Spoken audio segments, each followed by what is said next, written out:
Bonjour et bienvenue sur la mécanique universelle.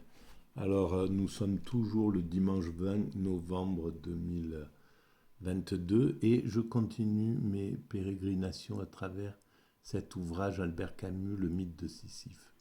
Voilà. Vous savez si vous avez vu d'autres vidéos ou si vous connaissez cet espace vidéo, que c'est en lien avec le site mécaniqueuniverselle.net dans lequel je développe l'idée que le monde a un sens, une orientation, une direction, qu'il va vers son ultime perfection, la spiritualité, la rencontre avec le divin. Voilà, ça serait même plus simple de le dire comme ça. Donc, autant dire que ça s'oppose complètement à la théorie de l'absurde, d'un monde qui serait absurde. Mais je pense que pour Albert Camus, c'est une posture, c'est une manière euh, d'accéder à la liberté de l'homme, à détacher l'homme de tout ce qui entrave sa liberté. Alors après, il faut savoir si c'est quelque chose qui est soutenable pour l'ensemble des hommes, si on peut préconiser ça pour l'ensemble des hommes. Est-ce que une humanité serait viable si chaque homme était totalement libre, si tous les hommes, par exemple, se comportaient comme Albert Camus, si tant est qu'il vivait avec ce principe de l'absurde devant les yeux, et donc dans la totale liberté de ses mouvements, de ses désirs, etc. Dans la vidéo précédente, je montre à quel point c'est dangereux, cette pensée, à mon sens. Mais ça reste au niveau philosophique. C'est pour ça, il se prétend artiste et il a raison. Artistiquement, c'est très juste, c'est bien. Ça amène quelque chose ça amène un concept sur lequel on doit réfléchir, etc. Ça permet à l'humanité d'évoluer. Donc oui, si vous êtes, ce que je voulais dire pour commencer, si vous connaissez la mécanique universelle, si vous connaissez le site euh, sur YouTube et que vous appréciez cet espace-là, ces vidéos, n'hésitez pas à mettre à soutenir avec un j'aime, voilà, je ne sais pas comment ça s'appelle, un pouce, voilà, euh, ou un commentaire, si vous pensez que les idées qui sont défendues méritent d'être entendues, d'être un peu plus diffusées, un peu plus écoutées. Voilà, c'est la façon dont la chaîne évolue un peu sur YouTube. Voilà, je ne cherche pas à atteindre euh, les, des sommets, mais voilà, je pense que si vous pensez que la chaîne est intéressante, je vous engage à le faire et sur les vidéos que vous avez vues. Donc je vais lire, c'est une sorte de résumé, j'en suis à une sorte de résumé, page 124, de la partie qu'il consacre à l'homme absurde, le donjuanisme, euh, la comédie et la conquête. Voilà. Et donc ça, une sorte de petite conclusion pour ce chapitre de l'homme absurde. Alors je commence à lire, pardon, je découvre, et en même temps, je commente en lien avec donc la théorie, une théorie qui s'oppose un petit peu à cette façon de voir les choses. Encore une fois, ce ne sont pas des morales que ces images proposent. Donc les images de Don Juan, du comédien, du conquistador en somme, enfin du conquérant. Ce ne sont pas ces images proposent et elles n'engagent pas de jugement. Ce sont des dessins. Alors ce sont des dessins INS. Donc c'est une œuvre d'art en somme. C'est quelque chose d'un peu... c'est artistique ce qu'il veut dire. Et alors, si elles engagent du jugement justement, ces trois, par exemple ces trois dernières propositions, le comédien, le donjuanisme ou le conquérant, ça stimule des jugements. Et c'est ce que j'ai fait sur les trois dernières vidéos d'ailleurs.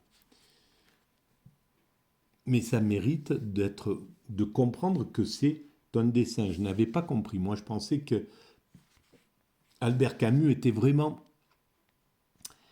s'impliquer dans cette proposition de choisir l'absurde, de choisir de penser que le monde est absurde, comme Pascal préfère dire je préfère penser que le monde a un sens, qu'il y a Dieu, etc., plutôt que ça me paraît plus convenable pour moi. En fait, Albert Camus propose cet inverse. Et il faut savoir, des deux, qu'est-ce qui est le plus le moins préjudiciable pour l'humanité, le plus favorable pour l'ensemble des hommes.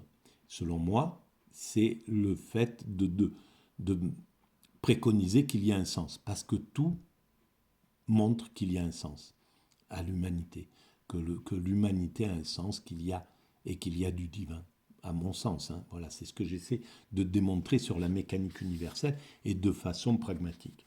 Je continue. Donc ces trois personnages-là, ils figurent seulement un style de vie. L'amant, le comédien ou l'aventurier jouent l'absurde. Ils jouent l'absurde, mais c'est trois formes différentes à mon sens. Justement, d'après mes commentaires, les commentaires que j'ai faits sur ces trois personnages, c'est vraiment différent. Le comédien, je pense pas oui, il peut jouer l'absurde quand il joue des pièces d'Albert Camus ou des pièces qui parlent de l'absurde, en attendant Godot, machin, voilà, toutes ces pièces-là, il y a des pièces, il peut les jouer.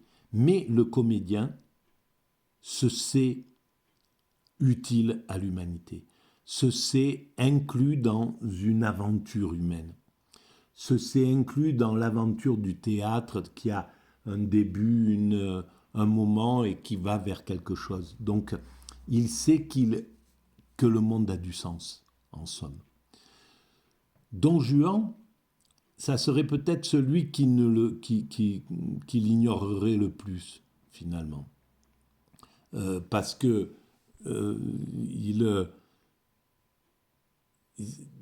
son comportement le conduit à un certain moment par excès, parce qu'il y a quelque chose d'excessif, presque quelque chose qui finit pas, voilà, dans cette mécanique du plaisir. C'est comme le plaisir avec l'alcool, avec tout ce qui pourrait servir de dépendance. Il y a un moment où on est à satiété, où on est saturé de quelque chose, et dans cette saturation, il y a, voilà, ou l'écœurement, il y a quelque chose qui conduit à l'absurde. Mais quoi qu'il arrive, Don Juan ne peut pas, même s'il se comporte de façon absurde, il ne peut pas montrer aux femmes qu'il va draguer, qu'il va séduire, que sa séduction c'est absurde, que tout est absurde, qu'il est dans l'absurde, etc. Donc il doit se comporter comme quelqu'un de sensé et pour qui le monde est sensé. Il ne peut pas se permettre de faire peur à ses conquêtes, en somme, à travers l'absurde. Et le conquérant, c'est encore plus important au niveau de la conscience du sens. Parce que le conquérant, quoi qu'il arrive, il est inclus dans un sens. Même si au final son action tombe dans l'absurde parce que il est récupéré par l'humanité, il est avalé par le chemin de l'humanité. Voilà, Alexandre le Grand, il part dans les conquêtes, il va au maximum, etc. Il conquit tout un tas de choses, et puis il meurt et l'espace de ses conquêtes doucement se réduit, se finit, se partage, et il ne reste rien de tout ça, sauf il reste tout ce qu'il a donné, apporté à l'humanité, et sur lequel l'humanité va s'appuyer pour aller encore plus loin, pour avancer vers l'unification progressive de l'humanité, l'évolution progressive de l'humanité vers la paix universelle, vers l'unification totale. Voilà. Donc il participe à ce chemin. Et je pense qu'il est conscient, il ne peut pas être dans l'absurde. S'il est dans l'absurde, un conquérant, il devient Hitler. Voilà, il a plus de sens puisqu'il rentre dans la toute-puissance à ce moment-là. Il est automatiquement dans la toute-puissance. Alors, à part si c'est ou alors, c'est un conquérant mystique qui veut convaincre de façon mystique. Et quoi qu'il arrive, il sera un peu impitoyable à ce niveau-là, s'il atteint cet état de surpuissance. Il ne pourra pas faire autrement qu'arriver dans cet état de toute puissance et d'être impitoyable. Même si c'est pour une cause qu'il pense juste, etc. Donc je continue. Mais aussi bien s'ils le veulent, donc voilà, ça c'est l'amant, le comédien ou l'aventurier joue l'absurde. Mais aussi bien, s'ils le veulent, le chaste, le fonctionnaire ou le président de la République, en opposition à l'aventurier, au comédien et à l'amant. Il suffit de savoir et de ne rien masquer. Dans les musées italiens, on trouve quelquefois de petits écrans peints que le prêtre tenait devant les visages des condamnés pour leur cacher l'échafaud. Le sceau sous toutes ses formes, le sceau SAUT, sous toutes ses formes, la précipitation dans le divin ou l'éternel, l'abandon aux illusions du quotidien ou de l'idée, tous ces écrans cachent l'absurde. Mais il y a des fonctionnaires sans écran, et ce sont ceux dont je veux parler.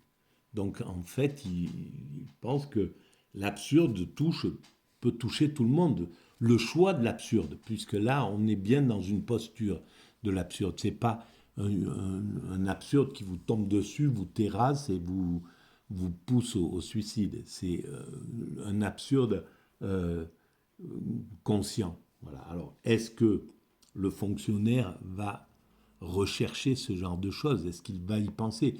S'il atteint cette chose-là, quel sera son intérêt d'aller travailler 8 heures par jour ou dans une entreprise, sachant que ce que devient précieux chaque heure de son existence?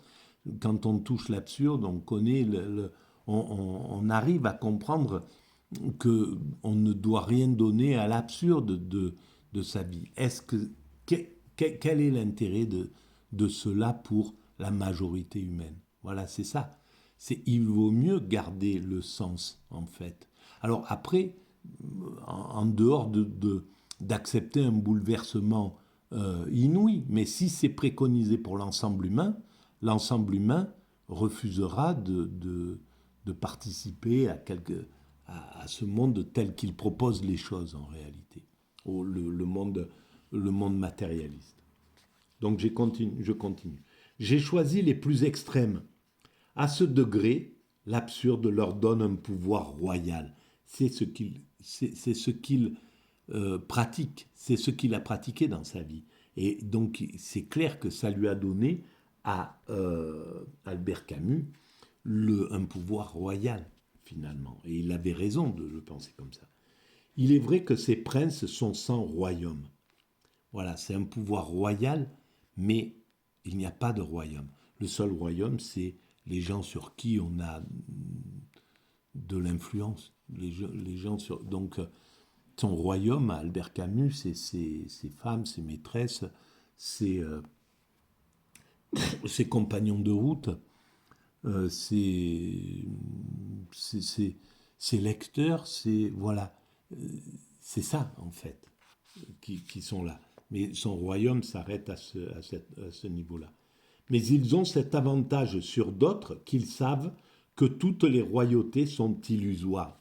Oui, Il le sait que toutes ces royautés sont illusoires, mais en même temps, c'est pas ce qu'il va exprimer par son comportement et par ses paroles avec justement les gens qu'il côtoie. Il ne va pas leur dire, bon, je vous aime, mais tu sais que c'est une illusion, c'est, euh, c'est, c'est pas, c'est absurde. Donc il y a pas de raison, c'est absurde je suis avec toi là, mais c'est pour ça que avec cet absurde là, je suis tellement imprégné de cet absurde, je suis avec toi, mais si je te quitte, je vais pas avoir de remords, je vais passer à une autre femme sans aucun problème. C'est pas quelque chose qui pourrait se verbaliser.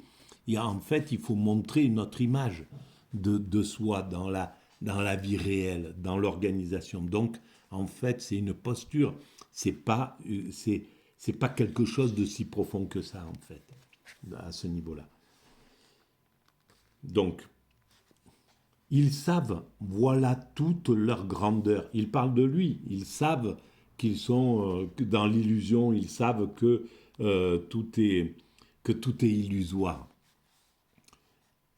Et évidemment, c'est sa grandeur aussi à Albert Camus. C'est grâce à ça qu'il a vécu la vie qu'il voulait vivre. Et la vie sans contrainte, avec, avec sa propre morale finalement, pas la morale globale. Et c'est en vain qu'on veut parler à leur propos de malheurs cachés ou des cendres de la désillusion. Il n'y a pas de désillusion, évidemment, pour celui qui vit comme ça et qui peut en jouir. Et je le redis, seul celui qui a une haute opinion de lui-même, mais une opinion globale, qui a une sorte de... qui est épanoui dans un narcissisme triomphant, c'est le seul qui ne le verra pas comme un malheur caché d'arriver dans cette toute-puissance. Ça ne lui brûlera pas les mains. Et si globalement, il arrive à être dans l'éthique, dans une éthique euh, superbe, celle d'Albert Camus, une éthique humaine extraordinaire qui fait que, au fond, voilà, on aime ces engagements. C'est pas des engagements à contrario de l'humanité. C'est pas l'engagement du dictateur qui veut asservir les êtres humains. Lui, il veut libérer les êtres humains. Donc, on le suit derrière cette chose-là. Il n'y a pas de problème. Mais les seuls qui peuvent vraiment jubiler de cet état de liberté, c'est-à-dire de sortir du cadre et de pouvoir être dans sa propre toute-puissance, c'est uniquement les narcissiques. Et les névrosés, voilà, pour certains, pour une part, et d'ailleurs c'est ce qui constitue la cour des narcissiques. Les narcissiques, autour d'eux, ils ont toujours une cour de névrosés qui sont ceux qui ne peuvent pas vivre cet état de liberté comme ça, qui ont pas, parce qu'ils sont bloqués par la morale, ils sont bloqués par tout un tas de conditionnements justement spirituels, religieux, mais qui fait que l'humanité est en paix. Parce que si tout le monde était des Picasso, des Albert Camus, ça pourrait pas fonctionner, justement parce qu'ils ont besoin de cette cour de névrosés qui sont là, qui, qui admirent en fait ce côté de pouvoir faire ce qu'il veut, de pouvoir dire ce qu'il veut, de pouvoir euh, maîtriser, mépriser qui il veut, de pouvoir, etc. Autour, par exemple, de Picasso était sous cet angle-là, mais Picasso, il n'a pas eu besoin, en fait. Là, c'est intéressant parce que ça éclaire une autre chose. Picasso a vécu cette toute-puissance comme ça, mais sans l'intellectualiser, sans avoir besoin d'en faire, de le regarder philosophiquement, de dire bon, je vais mettre cet absurde là et je vais à partir de là vivre comme ça. Il l'a fait naturellement. Donc je pense que cet état-là, atteindre cet état de liberté, c'est inhérent à tous les tempéraments narcissiques, à tous les tempéraments qui ont une prédomination narcissique. Hein. Donc à ce moment-là, et évidemment, et au fond, Albert Camus, je pense qu'il n'aurait, il aurait pas écrit sa trilogie de l'absurde, il aurait vécu sa vie exactement comme il l'a vécu. Il l'aurait imposé d'une autre manière. Voilà. Euh, Picasso a imposé ses maîtresses à sa femme, ses femmes, il a coincé une femme à tel endroit pour qu'elle soit disponible pour lui, etc. Il a agi comme ça naturellement. Il n'a pas eu besoin de l'intellectualiser, en somme. Donc je continue. Les flammes de la terre valent bien les parfums célestes. Voilà, alors c'est les propos types de celui qui reste au niveau de la jouissance terrestre. Et donc qui ne peut pas s'élever en somme au spirituel. C'est pas même s'il le voulait, il n'y arriverait pas en réalité. C'est ça le truc. Il sait que ça existe, ce spirituel. Il peut. C'est pas que son organisme, sa constitution réclame trop de c'est trop minotaure. Il réclame trop de jeunes femmes qu'on lui amène à dévorer. Il a besoin de ça pour vivre. Il a besoin d'éloges, d'honneur, etc. Donc, il ne pourrait pas rompre cette chose-là. Il pourrait le faire à la fin de sa vie, comme Don Juan. C'est-à-dire, à la fin de sa vie, il peut rentrer effectivement au monastère et dire « Bon, c'est bon, maintenant j'ai épuisé tout ça, je passe du côté du spirituel. » Mais dans une vie, et ça, il n'y peut rien. Il n'y a pas de reproche à faire à un être humain qui a ces pulsions-là. On peut soit accepter de faire partie de la cour, de faire partie de ces instruments de plaisir, ou s'enfuir, c'est tout, éviter cette chose-là. Quand on a vécu auprès de ce type de caractère, on se rend compte que c'est quand même, comment on dit, c'est quand même dévorant. C'est quand même dévorant. Bien sûr, il y a du plaisir, il y a tout un tas de choses pour ceux qui gravitent autour de ça. Mais c'est dévorant et tout le monde ne peut pas vivre là. Et malheur aux fragiles, malheur à celui qui va être humilié, malheur à... on est devant un truc qui ne peut pas être répandu. Voilà, c'est 5% de la population depuis toujours, mais ça peut, il ne faut pas que ça augmente. Et un monde comme celui que nous avons actuellement avec le néolibéralisme a multiplié un peu, a augmenté le nombre de narcissiques dans cette humanité, et on voit tout de suite que ça a augmenté en même temps le nombre de violences, de cruautés, de difficultés à vivre, etc., d'injustice, d'écart entre les dominants, les dominés, voilà. Donc, c'est en arrivant vers la fin de cet ouvrage-là, c'est pas la bonne méthode à préconiser à l'humanité, à mon sens. Ni moi ni personne ne pouvons ici les juger, bien sûr. Et lui, mais il le dit parce que, bon, moi je juge, hein, parce qu'en fait, cette façon de... Ce que je dis là, il y a de l'esprit critique derrière. En même temps, en éclairant, je juge, mais je ne juge pas dans le fond, parce que je sais très bien qu'ils sont essentiels à l'évolution de l'humanité. Voilà, ils ont leur place, comme tout le monde a sa place sur cette humanité. Le névrosé, le saint, l'assassin, etc. Ça fait partie du chemin de l'évolution.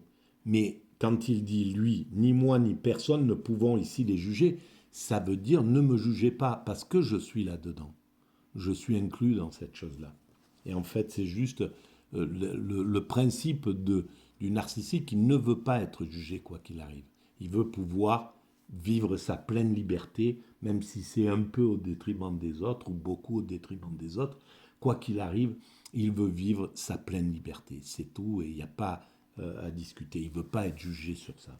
Et d'ailleurs, il s'arrange pour ne pas être jugé. Et je pense qu'Albert Camus n'a pas été jugé. Il s'est arrangé pour être encensé, comme Picasso s'est arrangé pour être encensé. Il a fallu sortir de le mettre à distance pour pouvoir être entendu dans la critique. Les femmes qui ont hurlé de ce qu'était Picasso à l'époque où quand Picasso était encore vivant, n'ont pas été entendues et n'ont même pas été entendues par les psychologues, par les psychiatres, quand Dora Maar pète un câble parce qu'il l'humilie, finalement, voilà, il lui montre qu'elle est qu'un instrument de son plaisir, qu'il n'a pas qu'il n'y a rien derrière, que tout ça, ça a été mimé, l'amour a été mimé, etc. Il n'y a rien de solide derrière cette chose-là. Donc quand elle s'en rend compte, c'est insupportable pour elle. Et à ce moment-là,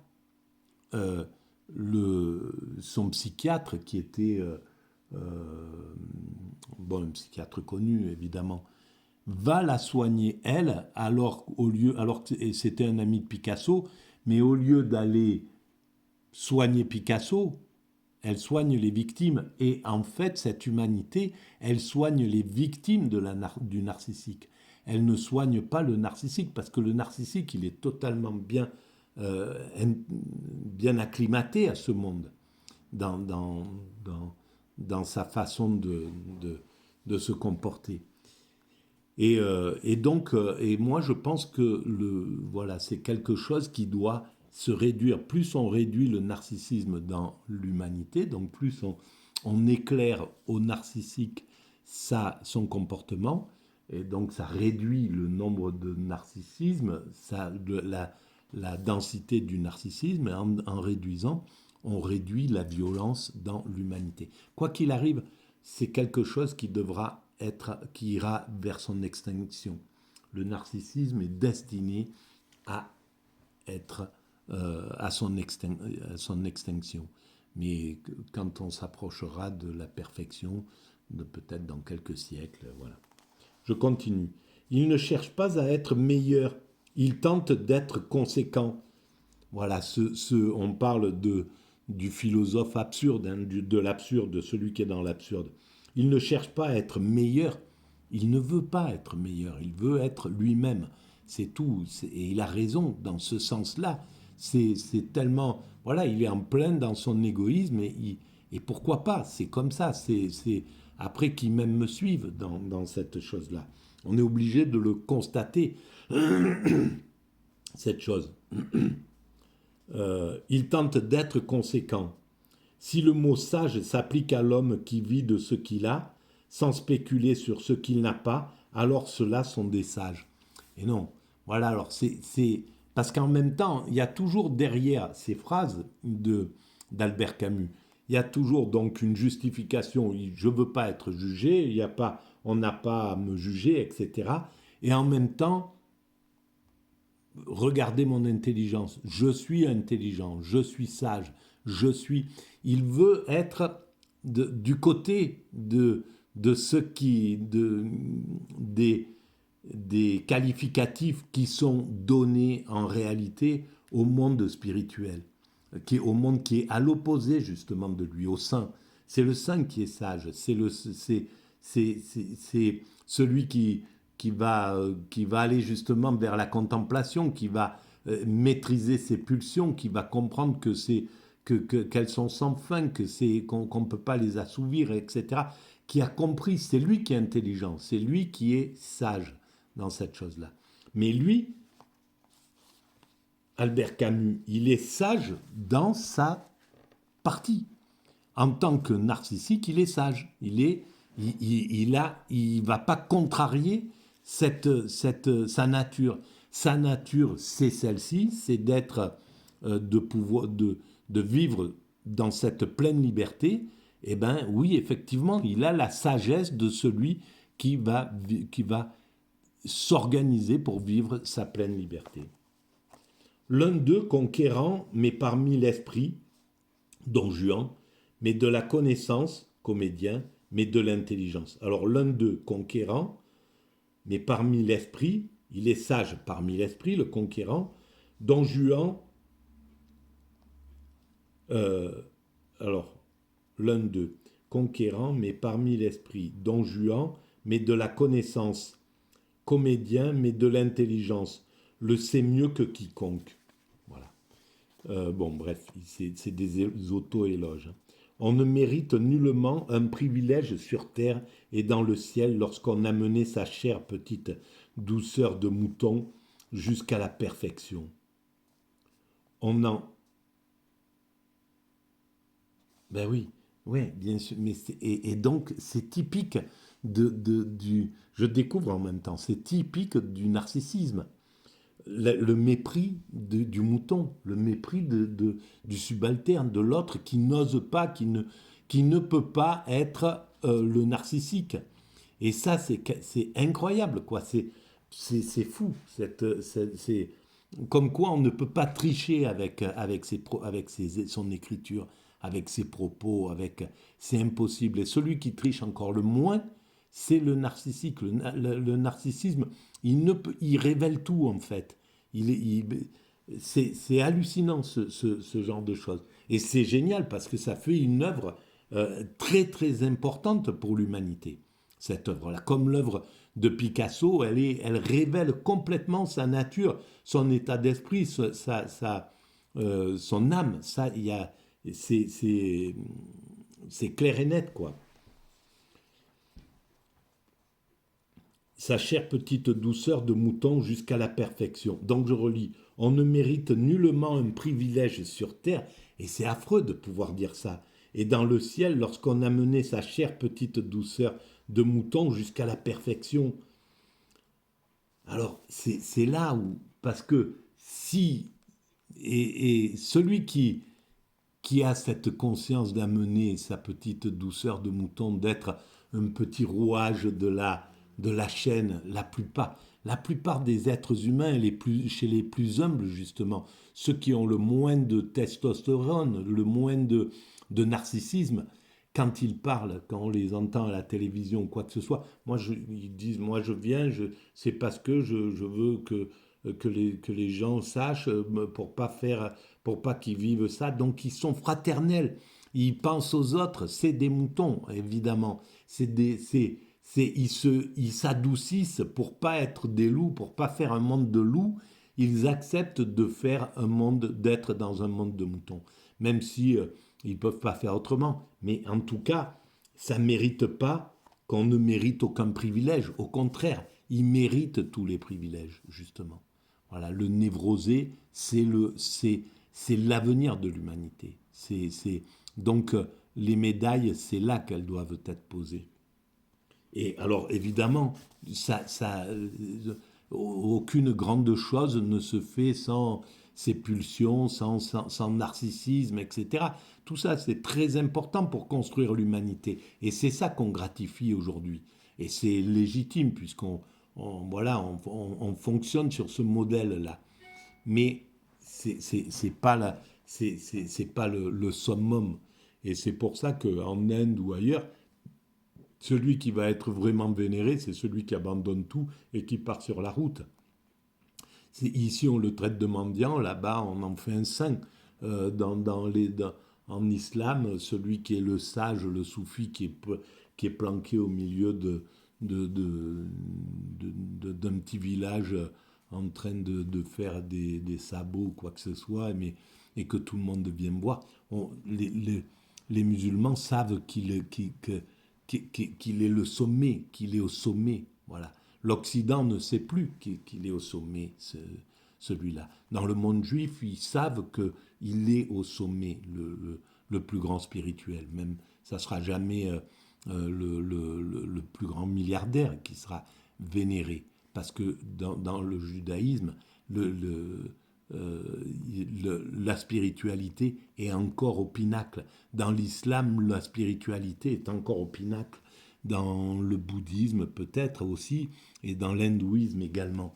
Voilà. Et tant que et ces sociétés qui ont préservé le spirituel, malgré les coups de butoir du monde occidental, du monde matérialiste, parce que c'est pas aussi carré que ça, le monde occidental. Il se trouve que c'est l'Occident qui gère ce truc-là, mais qui sponsorise le matérialisme.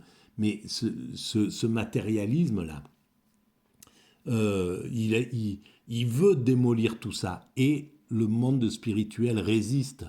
Et donc, c'est très important qu'il résiste. Et moi, j'essaye de défendre.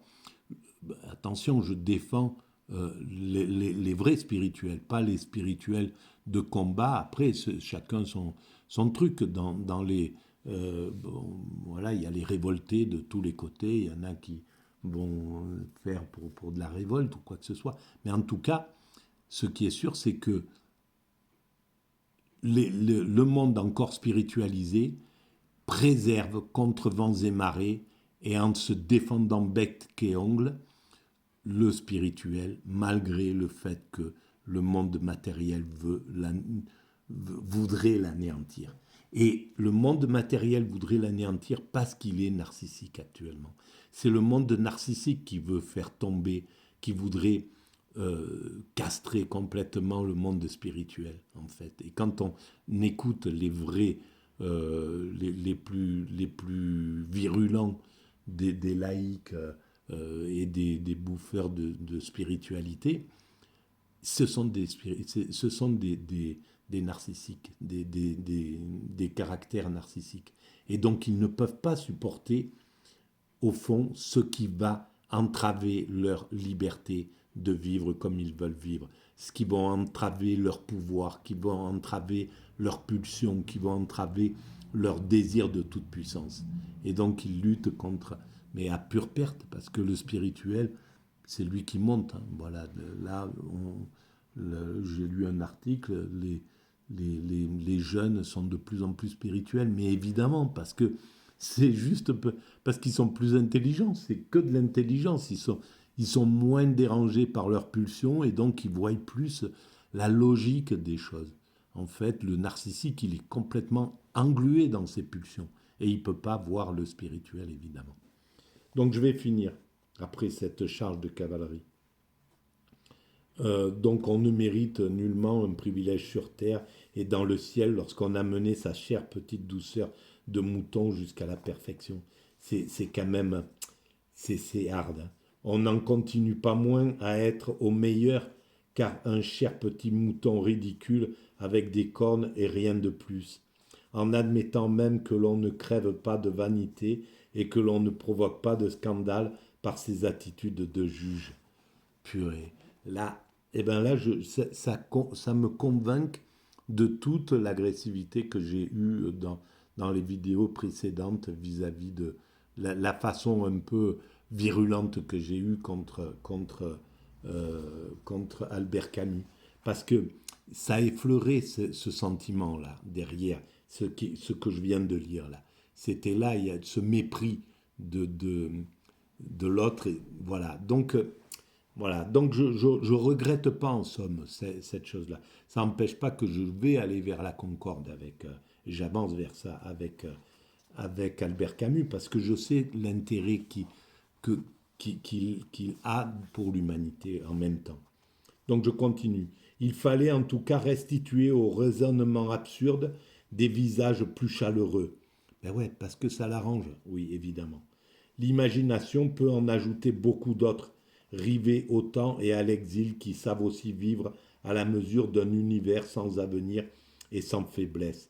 En même temps, ce visage chaleureux, il est légitime de le voir aussi. S'il ne nous agresse pas, on peut voir le visage chaleureux d'Albert Camus, de Picasso, voilà, etc. On peut voir cette chose-là. Mais voilà, il faut pas que ça soit quand ils veulent. Si quelqu'un veut nous détruire, veut détruire le spirituel, par exemple, il en va de sa sauvegarde. Donc la défense est légitime dans la chose. Elle se fait pas sur les mêmes plans, la lutte en réalité. Et la lutte, elle est toujours gagnée par le spirituel, parce que au fond du spirituel, il y a la bienveillance qui est inclue dans le truc. Parfois, elle ne monte pas, cette bienveillance, comme dans les premières vidéos que j'ai faites, par exemple, parce qu'il y a l'envie de combattre est là, mais au fond, il y a cette bienveillance qui permet de voir l'autre, qui permet de voir ses qualités. Alors que dans le sens inverse, le narcissique ne peut pas voir l'autre la plupart du temps. Et donc, il peut pas, c'est impossible pour lui de venir et de dire, bon, je vois que tu as des qualités, je reconnais tes qualités, je reconnais, etc. On est à des kilomètres de ça. Donc, je continue. Ce monde absurde et sans Dieu, ce peuple alors d'hommes qui pensent clair et n'espèrent plus. Et je n'ai pas encore parlé du plus absurde des personnages qui est le Créateur. Ah, ça c'est intéressant. Donc ce monde absurde et sans Dieu, ce peuple alors d'hommes qui pensent clair et n'espèrent plus. Eh bien que Dieu nous préserve d'un monde d'Albert Camus. C'est pas c'est pas vivable quoi. C'est vivable s'ils sont dans un petit nombre avec voilà, un pour 50 névrosés qui sont sa cour. Oui, ça fonctionne. Mais 50 narcissiques, ben, c'est comme mettez 50 dominants dans un bon, bref, voilà. Et je n'ai pas encore parlé du plus absurde des personnages qui est le créateur. Voilà pour la troisième vidéo de la journée. Bon, eh ben, je vous remercie pour votre écoute. Et si vous appréciez, n'hésitez pas à soutenir cette vision-là. Bon, voilà, c'est vraiment pour l'avenir, hein, tout ça, ce travail. À très bientôt. Ça n'a pas un gros impact sur l'instant, quoi. Et ça, il faudra que j'y réfléchisse d'ailleurs. Pourquoi? Parce qu'en fait, je suis hyper content que ça soit une sorte de petit, que ça soit pas diffusé, que ça monte pas trop vite, etc. Il y a quelque chose qui est comme ça, parce que j'aime travailler dans la tranquillité, dans la paix, et en même temps, je suis révolté par je suis pressé que ce monde prenne conscience. Donc, c'est un peu ambigu tout ça. Mais bon, voilà. Et à chaque fois, je parle un peu de moi, mais ça permet de se connaître. À bientôt.